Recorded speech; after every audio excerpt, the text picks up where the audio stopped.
Il y a des moments dans l'histoire de Dragon Ball dont tous les fans se rappellent exactement où ils étaient quand ils les ont vécus.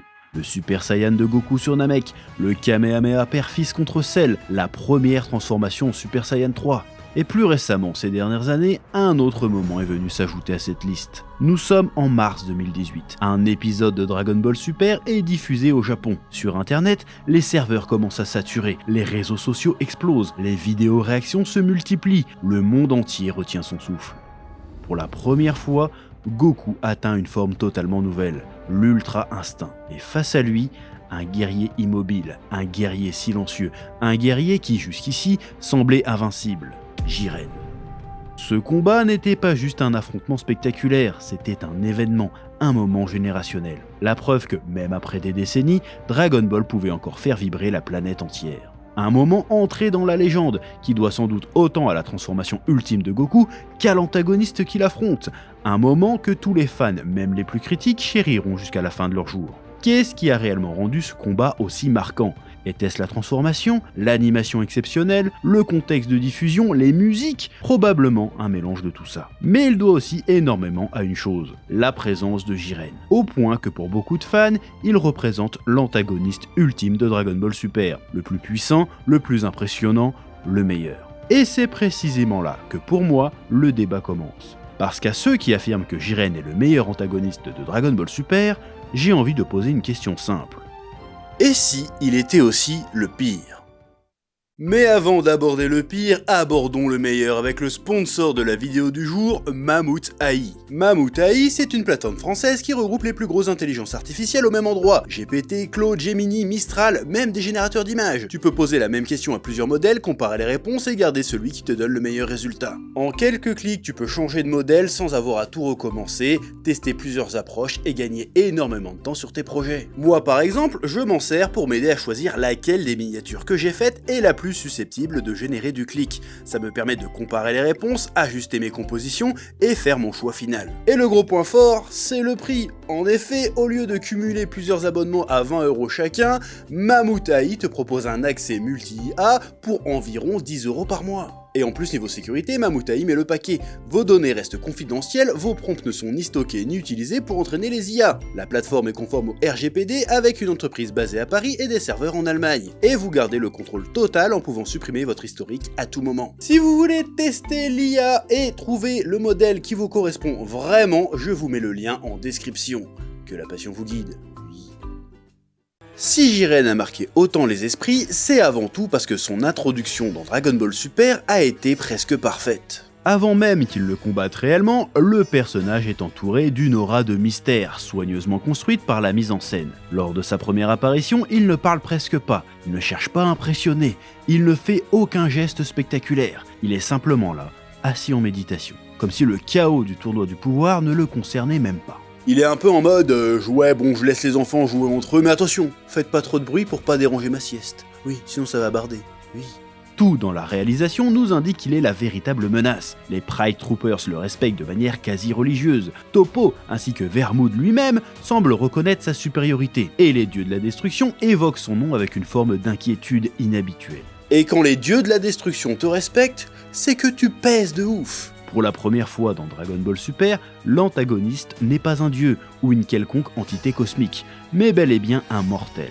Après avoir passé autant de temps à mettre au pinacle les dieux de la destruction, nous proposer un simple alien en juste au corps, c'est plutôt bien vu. Un mortel craint par les dieux, un mortel qui a déjà atteint l'objectif que se sont fixés Goku et Vegeta. Jiren a fini le jeu. Alors on ne peut que avoir envie de le voir se battre, de voir de quoi il est capable. Puis vient l'épisode 109, et là on comprend à qui on a affaire. Goku utilise tout ce qu'il a. Sa forme Super Saiyan Blue combinée au Kaioken, une technique semblait multiplier sa puissance au point de mettre son propre corps en danger. Et pourtant, Jiren encaisse, bloque, contre, sans même donner l'impression de forcer. Il donne même clairement l'impression de se faire un peu chier. Il arrête même un Genkidama d'un simple regard. L'attaque la plus puissante du verse s'est prise un coup de pression de Jiren. Je ne sais pas si on se rend bien compte de la dinguerie. Alors, je suis à peu près sûr qu'on a commencé à utiliser l'expression aura farming pile poil à ce moment-là.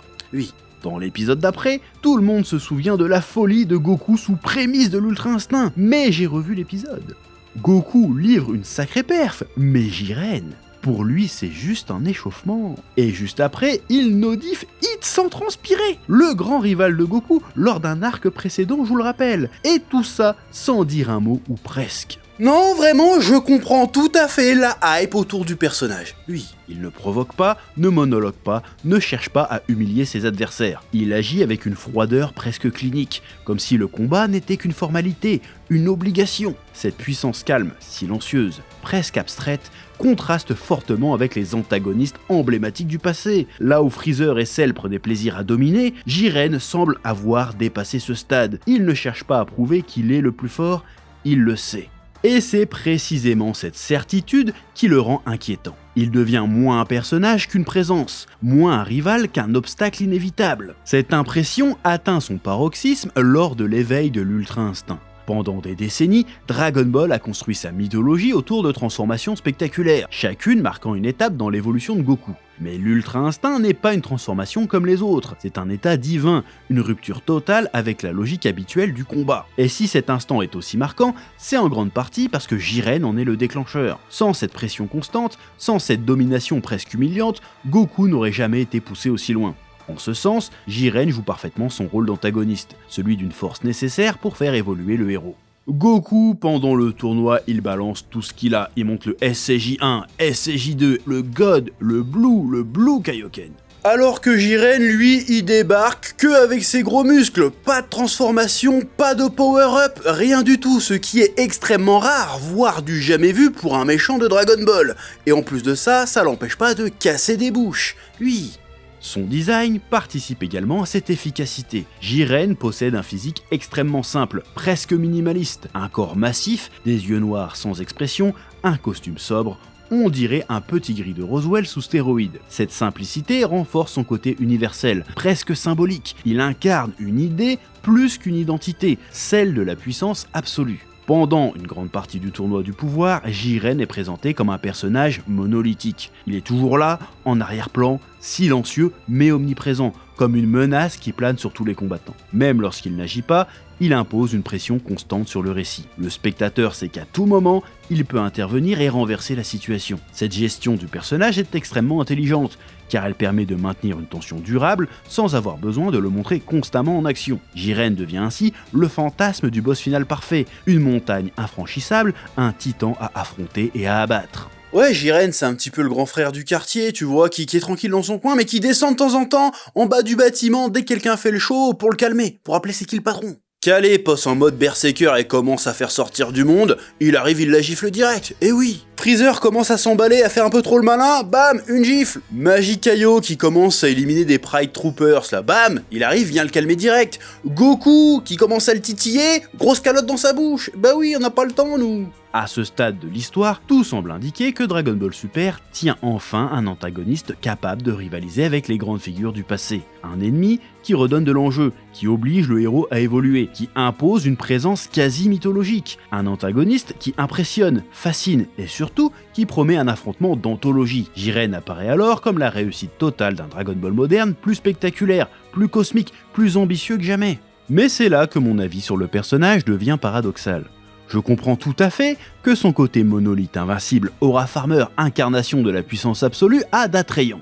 Le gars a fait des démonstrations de puissance à faire passer Buan, qui est le plus fort des bouts, pour un Chaozu, mais oui. Cependant, je trouve que ce qui fait la force du personnage, c'est aussi paradoxalement ce qui fait un peu sa faiblesse. C'est-à-dire qu'il est très fort, il est très stylé, mais niveau personnalité, il est quand même ultra méga fat sa mère. Si on le compare aux antagonistes historiques du manga original, c'est le seul personnage qui n'est défini que par sa force. Frieza, Cell, Boo, Piccolo, Vegeta avaient tous une personnalité forte qui les faisait exister au-delà de leur combat et de leur puissance. Sans remonter très loin, Zamasu avait lui aussi 10 fois plus de personnalité que Jiren. C'est un personnage unidimensionnel, mais on sent qu'il n'était pas censé l'être à ce point. Comment je le sais ? Parce que Jiren est certes un antagoniste, mais ce n'est pas un méchant. Il fait partie des Bright Troopers, un groupe de super-héros intergalactiques de l'univers 11. C'est un gentil, un bon gars. Je l'ai déjà dit, Toriyama, son truc, c'est les personnages exubérants. Et Jiren ne l'est que par sa puissance. Il aurait dû l'être aussi par sa personnalité, soit en étant un parfait connard, soit en étant un mec vraiment sympa. Parce que je suis désolé, durant tout le tournoi, il ne fait jamais preuve de méchanceté ou de cruauté, ni même de bonté ou de bienveillance. Il est juste là, il est juste fort. Comme je l'ai dit, c'est en grande partie ce qui fait aussi le charme du personnage, mais selon moi, c'est quand même largement insuffisant pour en faire le plus grand antagoniste de Dragon Ball Super. Et si encore ils avaient au moins été à fond dans cette direction, peut-être que ça aurait pu fonctionner. Sauf que Toriyama, la Toei ou bien les deux n'ont pas assumé ce côté monolithique nimbé de mystère. Et ils ont fait l'erreur de lui donner une origin story dans l'épisode 127. Très jeune, sa vie bascule lorsqu'un ennemi surpuissant massacre sa famille sous ses yeux. Incapable de protéger ceux qu'il aime, Jiren est alors confronté pour la première fois à un sentiment d'impuissance totale qui va profondément marquer sa vision du monde.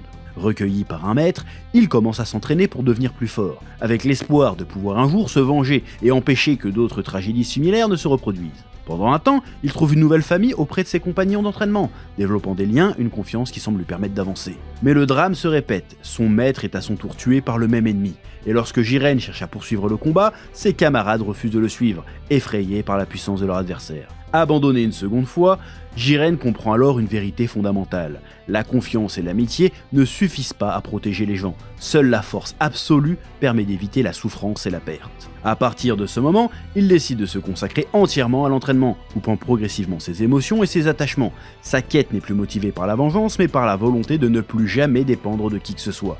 Cette philosophie forge le guerrier froid, solitaire et extrêmement déterminé que l'on découvre plus tard comme membre des Pride Troopers et champion de l'univers 11. Une origin story somme toute assez classique, basique même. Mais originalité n'est pas synonyme de qualité. C'est pas tellement que ce soit le coup classique de l'antagoniste devenu froid parce que les autres l'ont trop déçu le problème. Le problème, c'est que la révélation du passé de Jiren n'est pas à la hauteur de l'aura mystérieuse du personnage. Son histoire aurait pu être intéressante si elle avait été mieux racontée. La série aurait pris le temps de faire un vrai flashback en prenant soin de caractériser le personnage, et son évolution, ça aurait pu être très cool. Sauf que là, c'est juste Vermood qui fait un résumé de 2 minutes au milieu d'un épisode. L'être malfaisant qui a tué les parents et le maître de Jiren n'a même pas de nom, ni même de visage, c'est juste une silhouette. Son maître non plus n'a pas de nom, son peuple non plus. Comment voulez-vous qu'en tant que spectateur, on en ait quelque chose à battre de son passé tragique si on nous explique pas grand-chose finalement, si on nous présente rien ?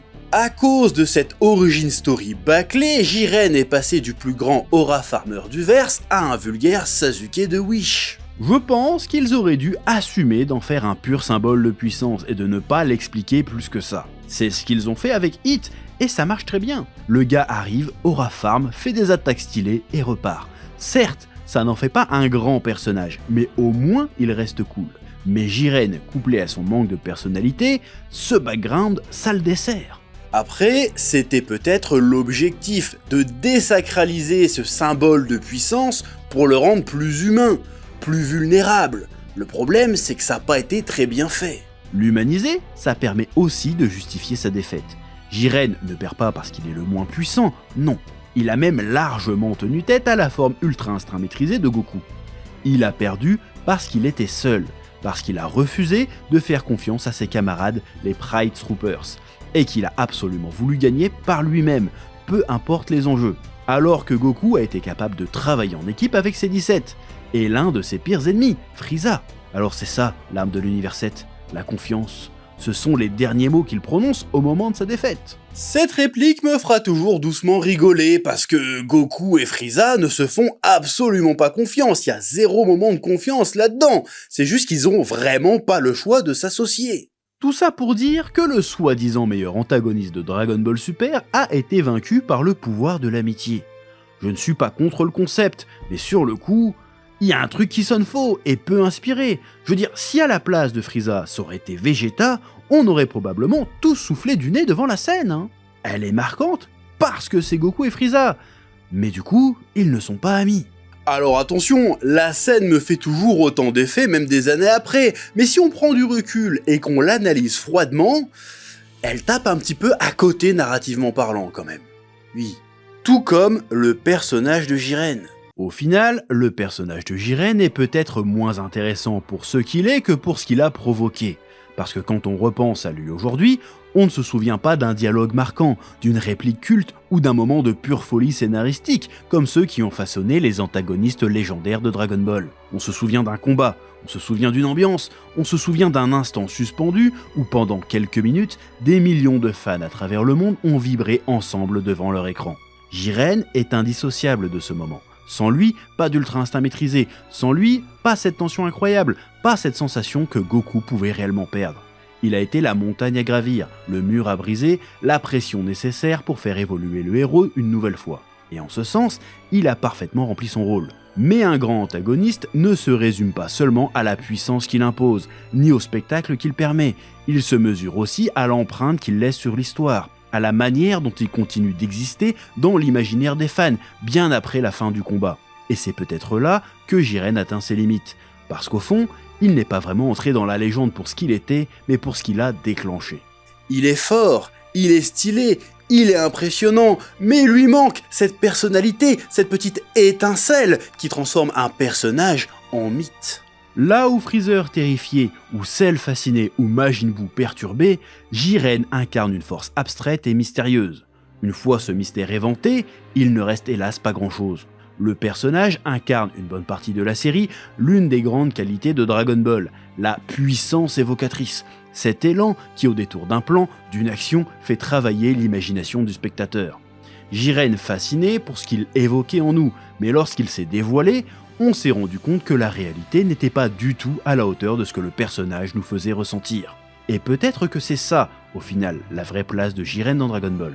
Pas le meilleur antagoniste, pas le pire non plus, mais le symbole d'un Dragon Ball moderne capable de produire des moments absolument légendaires et à nous faire ressentir tellement d'émotions, mais qui, une fois l'euphorie du moment passé, nous laisse un sentiment étrange. Celui de ne pas avoir aimé Dragon Ball Super pour ce que la série était réellement, mais pour ce qu'elle nous a fait ressentir dans de rares moments. Ce n'est pas le personnage de Jiren qu'on aime, c'est l'idée de Jiren, le souvenir qu'on en a. C'est à la fois un peu classe et un peu triste quand même. En tout cas, Dragon Ball, c'est la vie. Oui. Eh oh, tu vas pas te barrer comme ça, hein? Tu vas laisser un pouce bleu? Un petit pouce bleu, hein? Puis tu regardes aussi les autres vidéos? Parce que voilà, tu t'abonnes? Ouais? Ouais.